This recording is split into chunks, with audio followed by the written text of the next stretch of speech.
UCC ಮತ್ತು Muslim ಮೀಸಲಾತಿಯನ್ನ ವಿರೋಧಿಸುವಂತದ್ದು ಧರ್ಮಾಧಾರಿತ ಪ್ರಚಾರವಾದರೆ BJP ಅದನ್ನ ಮುಂದುವರಿಸಲಿದೆ. ಅಮಿತ್ ಶಾ ಘೋಷಣೆ.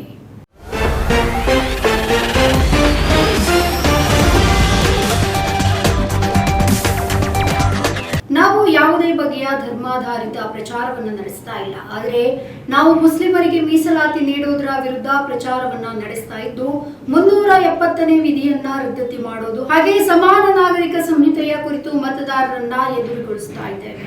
ಒಂದು ವೇಳೆ ಇದು ಧರ್ಮಾಧಾರಿತ ಪ್ರಚಾರವೆನಿಸುವುದಾದರೆ ಬಿಜೆಪಿಯು ಇದನ್ನ ಮಾಡಿದೆ ಮತ್ತು ಮುಂದುವರಿಸಲಿದೆ ಅಂತ ಅಮಿತ್ ಶಾ ಘೋಷಿಸಿದ್ದಾರೆ.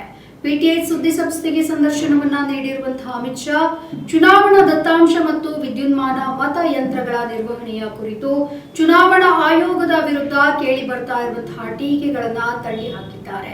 ಈ ಹಿಂದಿನ ತೆಲಂಗಾಣ, ಪಶ್ಚಿಮ ಬಂಗಾಳ ಮತ್ತು ಹಿಮಾಚಲ ಪ್ರದೇಶ ವಿಧಾನಸಭಾ ಚುನಾವಣೆಗಳಲ್ಲಿ ಅನುಸರಿಸಲಾಗಿದ್ದಂತಹ ಶಿಷ್ಟಾಚಾರ ಮತ್ತು ವಿಧಾನಗಳನ್ನ ಈಗಲೂ ಕೂಡ ಅನುಸರಿಸಲಾಗ್ತಾ ಇದೆ ಅಂತ ಅವರು ಚುನಾವಣಾ ಆಯೋಗದ ಕಾರ್ಯನಿರ್ವಹಣೆಯನ್ನ ಸಮರ್ಥಿಸಿಕೊಂಡಿದ್ದಾರೆ.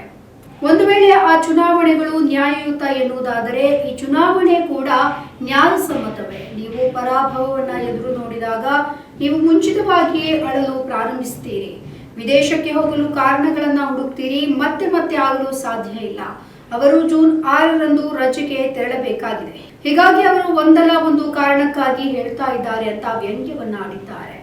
ಇದೇ ವೇಳೆಯಲ್ಲಿ ಲೋಕಸಭಾ ಚುನಾವಣೆಯಲ್ಲಿ ಪ್ರಧಾನಿ ನರೇಂದ್ರ ಮೋದಿ ಪರ ಸಕಾರಾತ್ಮಕ ಜನಮತವಿರೋದ್ರಿಂದ ವಿರೋಧ ಪಕ್ಷಗಳ ಆಡಳಿತದ ರಾಜ್ಯಗಳಲ್ಲಿ ಬಿಜೆಪಿಯು ದೊಡ್ಡ ಮಟ್ಟದ ಗೆಲುವನ್ನ ಸಾಧಿಸಿದೆ.